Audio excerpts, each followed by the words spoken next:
From a secret location in room 100 of 540 Jack Gibbs Boulevard, this is Craft. Today we are at the 2016 Ohioana Book Festival. This is Craft, and I am Andy Ross, and our guest is Darren C. Demaree. And Darren, you are a poet who has 4 poetry collections under your belt, including your most recent one, The 19 Steps Between Us. In addition to writing poetry, you are also the managing editor for the Best of the Net anthology. Welcome to Craft, Darren. Thank you, sir. Thank you for having me. Yeah. So your latest collection, as I said, is The 19 Steps Between Us. Could you just tell me a little bit about that collection? 19 Steps is all about sort of acts of deference between people. Okay. I think so often we come in contact and almost in clash with different people sort of on the street, and there's a physicalness to it, 2 bodies passing each other, and a spiritualness to it as well. And the difficult part is to sort of acknowledge another person's existence. And the hope of the book and what I was trying to get across is to actually have deference and not necessarily prostration or anything like that, but to sort of lift up the stranger who's in front of you a little bit and acknowledge both their value and what they bring to the world. So often you'll see sort of the manly, like the head nod sort of thing, like hey man, that kind of thing. And I think actually what might be a better sort of interplay is sort of the lowering of oneself. And so in that book really tried to, in the sort of 19 steps, and it's one long poem essentially segmented into 19 steps, trying to sort of find a way to both acknowledge the importance of a stranger and to also sort of lift them up sort of above you. And try to make those seemingly meaningless interactions actually mean something. Okay. Whether or not they notice it or not. Right. So in writing this collection, did this sort of, as you said, like sort of like raise up the stranger for you? Did that make you look at people in a different way? Did you find out new things about strangers in general? One of the things that I'd been studying, I wrote a book a few years ago about the title fight between Duk-Koo Kim and Ray Mancini in the early 80s. Okay. And when I got into studying Korean culture and trying to understand that boxer, one of the things that I really sort of wrapped my head around was the importance of the stranger and how you treat them when they come into your house. And to sort of simplify that, I made it sort of on the street, people passing each other. So in studying that and in studying sort of how those sort of different religions go about it, how can I make that something that happens in Central Ohio, something that happens on our streets? And so through those studies, deference became very important, and sort of how you can make those people important to you without knowing anything about them. So you mentioned your interest in Korean culture. How did that begin? Just from trying to study for that book, which had Ray Mancini was an Ohio boxer. Okay. And he was fighting the Asian champion Duk-Koo Kim, who ultimately perished in the fight. Oh, wow. And this was back when boxing was a big deal. This was on, I think, either ABC or CBS. So like a fighter died on television, and sort of trying to figure out sort of the mindset that he came in as I was trying to write those poems. Sort of in his voice sometimes. I got into studying, and I was a religion minor in college just sort of by accident. Okay. But to try to study that culture and the religion and sort of where his mind frame was coming from, and that was one of the things that I sort of picked up that didn't work in that book, but an idea that I explored more and made it something on a more personal level. Okay, very interesting. You mentioned that you were a religion minor in college. Do you think that knowledge that you gained there has informed your writing? I think it informed a curiosity because I was there to study poetry and English and things like that. But there was a teacher there named Dr. Charles Kammer who taught these sort of fantastic sort of how do we approach religion from a new angle sort of thing. And sort of expand. I'm not a very religious person, but it was something that interested me, especially in terms of how people share their lives, and sort of how we can approach things from different angles. Okay. Very interesting. So I want to talk about a previous collection of yours, The Pony Governor. Yeah.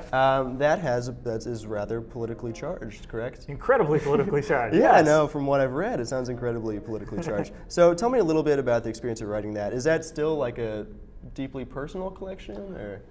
Well, it was a thing where we in Ohio sort of found ourselves in a position where a lot of us were incredibly at odds with our current governor, and it became something that sort of in the Midwest, in Wisconsin, in Minnesota, in some in Nebraska, and some other places where people were so at odds with their local government that it became something that became personal.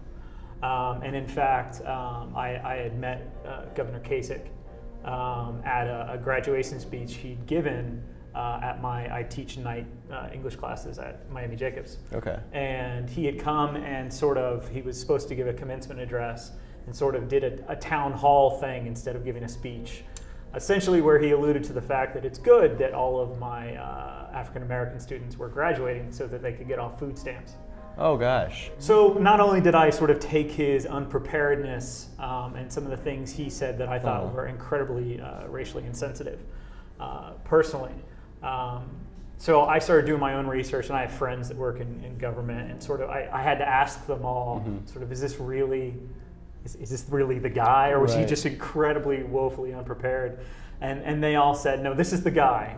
This is the guy that we all sort of know. And so that it was personal in the fact that I felt offended. Okay. But it felt like it was a much bigger offense sort of to everyone in Ohio. Okay. And we took out, the publisher and I went through, and it was written much more directly. And earlier drafts actually included the man's name and things like that. Oh, wow. But we went through and we tried to make it more universal because of what was going on in Wisconsin and Nebraska and all the places around us, where it sort of felt like this was something we were all, it's embarrassing. It's on a personal level, it's embarrassing to have friends that live in different places sort of go, well, what is going on in Ohio, sort of thing. And so that book, it came across, I'm sure, much more personally than I intended it, because it began in a place of offense. Okay, I'm curious about the editing process for that book.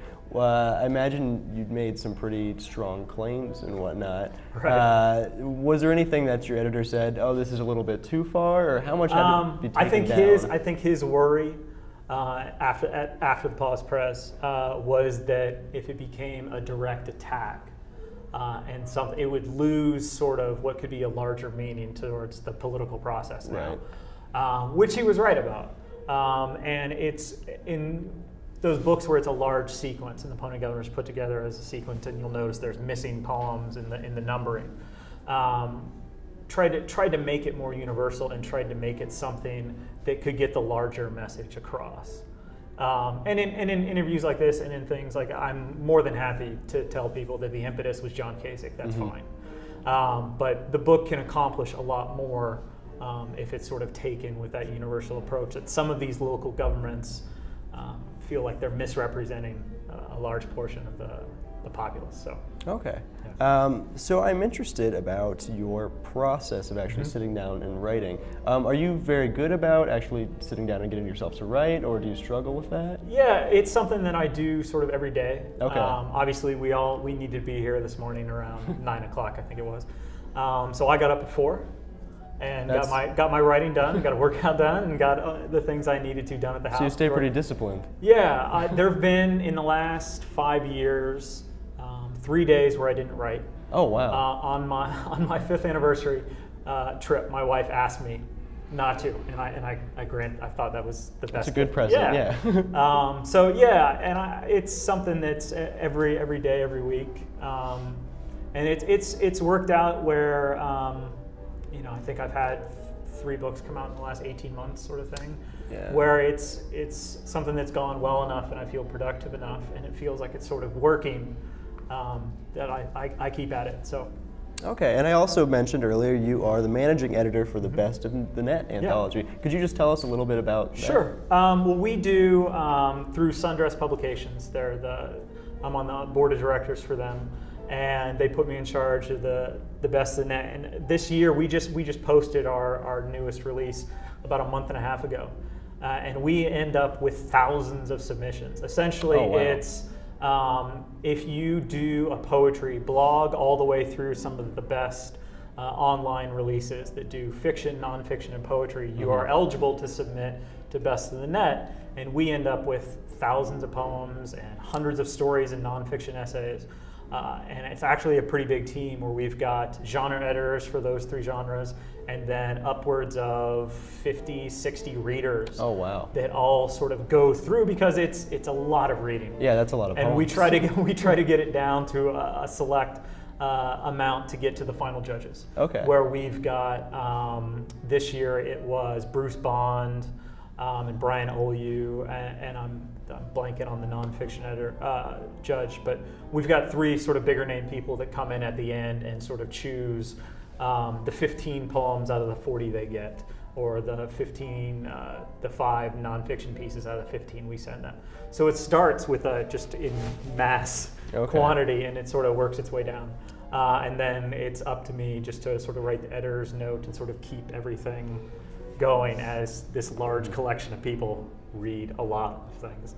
And I read them all too, but that's just for fun. I don't have a vote in the process. Oh, wow. Yeah. And I'm sure you spend a lot of time reading that. It is. It's a year-long thing. We'll start to get submissions here again, I think in June or July, and sort of do it one more time. So I'm curious about the actual editing process of that.